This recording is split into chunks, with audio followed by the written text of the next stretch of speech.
Hello student, आज हम लोग बिहार बोर्ड क्लास 10th के मैथ लेसन देखेंगे। वन रियल नंबर वास्तविक संख्या। क्वेश्चन नंबर आज हम लोग देखेंगे 82 से दिया है 23.43 है। यहाँ पे लिखेंगे क्वेश्चन देखेंगे 23.43 और यहाँ पे दोनों के ऊपर यहाँ पे बार का चिन्ह है। 23.43 को पी बाटा क्यू के रूप में, जहाँ पी और क्यू पूर्णांक है, लिखा जा सकता है। तो यहाँ पे इसको p बाटा q के रूप में व्यक्त करना है। अब इस प्रकार का अगर संख्या आता है जिसमें संख्या के ऊपर बार आता है तो उसको कैसे बनाएंगे। यहाँ पे सबसे पहले देखेंगे, यहाँ पे 23.43 है, यहाँ पर लिखेंगे 23 और यहाँ पे 43 है तो लिखेंगे, बार का चिन्ह हटाएंगे। अब जितना संख्या के ऊपर बार है उतना यहाँ पे 9 देंगे। उसके बाद में क्या करेंगे, यहाँ पे जो संख्या है जिसके ऊपर बार का चिन्ह नहीं है, दशमलव के इधर वाली संख्या है, उसको क्या करेंगे, माइनस करेंगे। तो माइनस करेंगे तो 23 में से 23 माइनस करेंगे तो बचेगा 2320 और नीचे कितना है 99। इसका सही आंसर होगा option number A. Question number 82 का सही आंसर होगा ऑप्शन नंबर ए, 2320 बाटा क्या होगा 99 होगा। अब हम देखेंगे क्वेश्चन नंबर 83। बोला है एक्स स्क्वायर, एक्स है उसका पावर n है प्लस 1 का एक गुणक x प्लस 1 है तो सिर्फ तभी। इसका सही आंसर होगा ऑप्शन नंबर बी, n एक विषम पूर्णांक है। n जो है एक विषम पूर्णांक है। क्वेश्चन नंबर देखेंगे 84। बोला है 6x का पावर 4 है, 6 है x का पावर 4 और y है। उसके बाद तो 12xy का, या उसके बाद में लिखेंगे तथा 12xy का महत्तम समापवर्तक, यानी कि इसका HCF निकालना है। तो यहाँ पे इस प्रकार का जब क्वेश्चन आएगा, इसका HCF निकालना आएगा तो क्या करेंगे, देखेंगे दोनों संख्या में कौन कौन संख्या कॉमन है। यहाँ पे 6 और 12 है तो 6 और 12 में 6 कॉमन दोनों में, इसमें भी 6 है और इसमें भी 6 है। अब देखेंगे यहाँ पे x है, x का पावर 4 है यानी कि 4x है, तो एक x इसमें भी है और एक x इसमें भी है। अब यहाँ पे y है, इसमें भी y है, तो इसका सही आंसर होगा 6xy। क्वेश्चन नंबर जो 84 है उसका सही आंसर होगा 6xy। ऑप्शन नंबर देखेंगे तो इसका ऑप्शन नंबर डी इसका सही आंसर होगा। अब हम लोग देखेंगे क्वेश्चन नंबर 85। बोला है √10 गुना √15 बराबर है। √10 है गुना है √15 बराबर है, मतलब किसके बराबर है। तो सबसे पहले 10 में 15 से गुना अगर करेंगे तो क्या होगा, 15 का 150 रूट में है। अब यहाँ पे जो ऑप्शन दिया है ना वह है 5√6, 6√5, √30 और √25। तो इसको यहाँ पे जो 150 आया है इसका अगर अभाज्य गुणनखंड करते हैं, 2 से 7 दूना 14, 5 दूना 10 और 3 से 25 या 75, फिर 5 से 25। जिस संख्या का जोड़ा लगता है ना, जैसे 5 5 इसका जोड़ा लगे, इसको तो बाहर रखेंगे। उसके बाद यहाँ पे 3 दूना 6, अब यहाँ पे जिसका जोड़ा नहीं लगता है गुना करके अंदर लिख दिए, तो यहाँ पे 5√6। क्वेश्चन नंबर जो 85 है, √10 गुना √15 बराबर है, तो किसके बराबर है, 5√6 के बराबर है। तो इसका सही आंसर क्या होगा, इसका सही आंसर ऑप्शन नंबर ए 5√6 होगा। अब हम लोग देखेंगे क्वेश्चन नंबर 86। 3 + √3, प्रश्न है 3 + √3 और यहाँ पे है 3 - √3।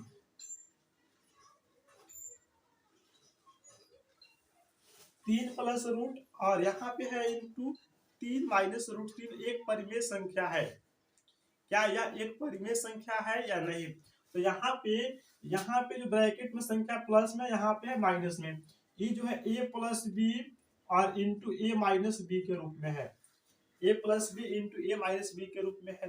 तो a + b into a - b बराबर क्या होता है, a² - b²। तो यहाँ पे a के स्थान पर 3 है, 3 का स्क्वायर करेंगे, -b का स्थान पर क्या है √3, √3 का स्क्वायर करेंगे, 3 3 का 9 होगा और जो रूट है वह रूट हट जाता है, यहाँ पे क्या बचेगा 3 बचेगा। तो 9 में से 3 जाएगा, कितना बचेगा 6। तो 6 जो है एक परिमेय संख्या है। प्रश्न है कि 3 + √3 इंटू 3 माइनस √3 एक परिमेय संख्या है। तो यहाँ पे ऑप्शन है ए नंबर हाँ और बी नंबर नहीं। तो यहाँ पे ए नंबर इसका सही आंसर होगा हाँ। यहाँ पे यह एक परिमेय संख्या है। अब हम लोग देखेंगे क्वेश्चन नंबर 87 बोला है 1.34 को परिमेय संख्या के रूप में लिखिए। 1.34 प्रश्न है 1.34 को परिमेय संख्या के रूप में लिखिए। इस प्रकार का क्वेश्चन एग्जाम में आता है। अगर वह दशमलव में है, उसके ऊपर कोई बार का चिन्ह नहीं है, तो कैसे बनाएंगे?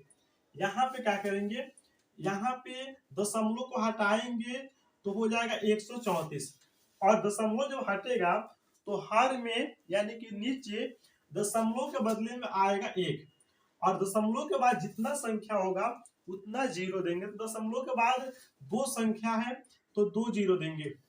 अब यहाँ पे 6 दूना 12 होता है, 1 और 4 14, 7 दूना 14 और यहाँ पे 50 दूना क्या होता है 100। तो यहाँ पे इसका सही आंसर है 67 बटा में क्या है 50।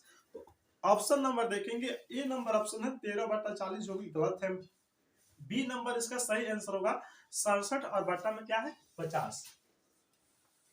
यहाँ पे देखेंगे क्वेश्चन नंबर 88, क्या सभी वास्तविक संख्या एक परिमेय संख्या? क्या सभी वास्तविक संख्या एक परिमेय संख्या? वास्तविक संख्या सभी वास्तविक संख्या परिमेय संख्या नहीं होता है। तो इसका सही आंसर ऑप्शन नंबर ए यानी कि नहीं होगा। 89 नंबर क्वेश्चन है 0.23 को परिमेय संख्या के रूप में लिखिए। 0.23 के ऊपर जो है बार है, यहाँ पे प्रश्न देखेंगे 0.23 और यहाँ पे 2 3 के ऊपर बार है और बोला है कि इसको परिमेय संख्या के रूप में लिखिए। अब यहाँ पे इसको परिमेय संख्या के रूप में लिखने के लिए यहाँ पे 23 है तो इसको लिखेंगे और जितना संख्या के ऊपर बार का चिन्ह है उतना 9 उसके हर में लिखेंगे। तो यहाँ पे 2 संख्या के ऊपर बार का चिन्ह है तो हर में 2 9 लिखेंगे। तो इसका सही आंसर क्या होगा 23/99। अब यहाँ पे दशमलव के पहले अगर कोई संख्या रहता है तो उसको घटाते हैं। तो यहाँ पे 0 है तो 0 को नहीं घटाएंगे, उससे कोई फर्क पड़ने वाला नहीं। अगर दूसरा कोई संख्या रहता तो उसको माइनस करते। तो इसका सही आंसर क्या होगा 23/99 होगा। अब हम लोग देखेंगे क्वेश्चन नंबर 90 बोला है दो संख्याओं का गुणनफल। दो संख्याओं का गुणनफल बराबर क्या होता है? तो दो संख्याओं का गुणनफल बराबर होता है HCF गुना LCM। इसको याद रखेंगे कि दो संख्याओं के गुणनफल बराबर होता है HCF गुना LCM। तो यहाँ पे देखेंगे ऑप्शन नंबर ए है HCF प्लस LCM जो कि गलत है। ऑप्शन नंबर बी है HCF माइनस LCM, यह भी गलत है। ऑप्शन नंबर सी इसका सही आंसर होगा HCF गुना LCM। दो संख्याओं के गुणनफल बराबर क्या होता है HCF गुना LCM होता है। क्वेश्चन नंबर देखेंगे 91 बोला है परिमेय संख्या 43 है और उसके हर में है 2 का पावर 4 गुना 5 का पावर 3 का दशमलव प्रसार दशमलव के कितने स्थानों के बाद रुक जाएगा। तो अगर यहाँ पे उसके हर में जो संख्या दिया है उसका अधिकतम पावर देखेंगे तो यहाँ पे 2 और 5 है तो 2 का अधिकतम पावर 4 है और 5 का अधिकतम पावर 3 है। तो इसमें 2 का पावर 4 इंटू 5 का पावर 3, अधिकतम पावर यहाँ पे 4 है। तो 4 अंकों के बाद दशमलव के 4 अंकों के बाद जाकर यह रुक जाएगा। तो इसका सही आंसर होगा ऑप्शन नंबर डी जिसमें दिया है 4।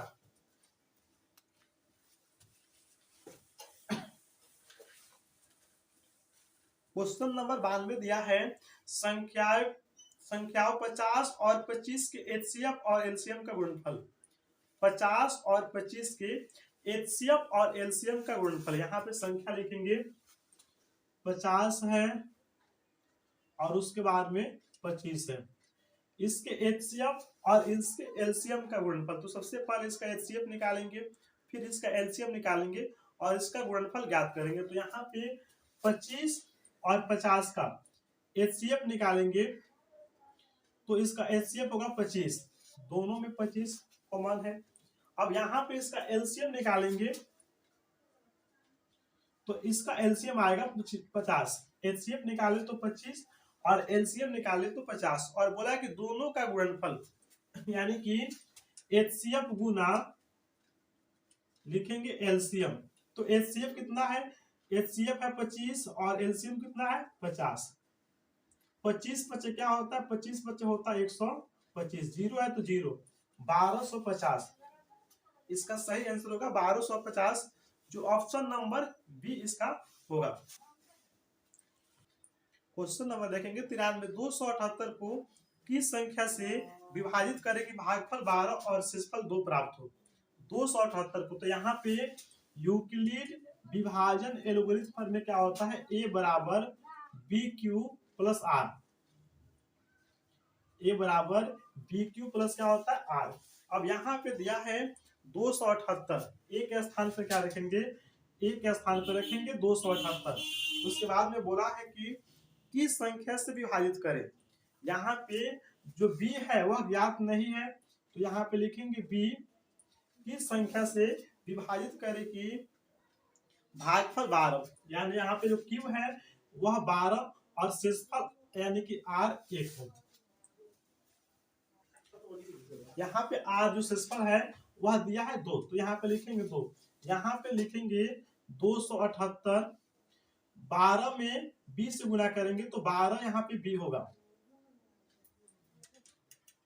278 प्लस 2 बराबर किधर आएगा तो -2 होगा, 12 में 20 से गुना करेंगे तो हो जाएगा 12b।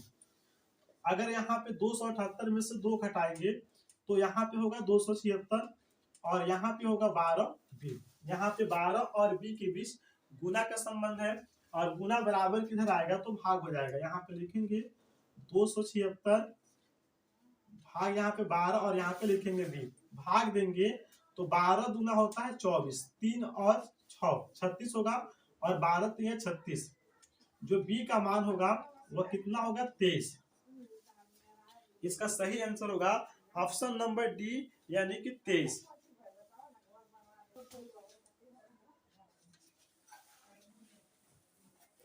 क्वेश्चन नंबर देखेंगे 64, यहाँ पे देखिए क्वेश्चन नंबर 94, 64 के अभाज्य गुणनखंड में 2 के घातांक है। 64 जो है उसके अभाज्य गुणनखंड में 2 के घातांक है। यहाँ पे 64 लिखेंगे और इसका अभाज्य गुणनखंड निकालेंगे।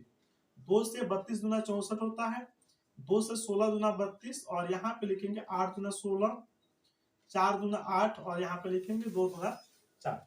अब यहाँ पे देखेंगे 1 2 3 4 5 6, 2 का जो पावर है वह कितना है 6 है। तो यहाँ पे प्रश्न है 64 के अभाज्य गुणनखंड में 2 का घातांक है, तो 2 का जो घातांक है वह 6, option number C, question number 94 का ऑप्शन नंबर सी इसका सही आंसर होगा। अब हम लोग देखेंगे क्वेश्चन नंबर 95 है 0.13, 0.13 और यहाँ पे 1 3 के ऊपर बार का चिन्ह है, बराबर क्या होगा। अब यहाँ पे 0.13 बराबर ऑप्शन दिया हुआ है, इसको कैसे निकालेंगे, तो यहाँ पे जो 13 है उसको लिखेंगे और जितना संख्या के ऊपर बार है उतना 9 नीचे लिखेंगे। तो यहाँ पे 2 संख्या के ऊपर बार है तो 2 9 यहाँ पे लिखेंगे, तो इसका सही आंसर क्या होगा 13/99। क्वेश्चन नंबर जो 95 है इसका ऑप्शन नंबर ए है 13/100, ऑप्शन नंबर बी है 13/90 और ऑप्शन नंबर सी है 13/99, जो कि इसका सही आंसर होगा 13/99।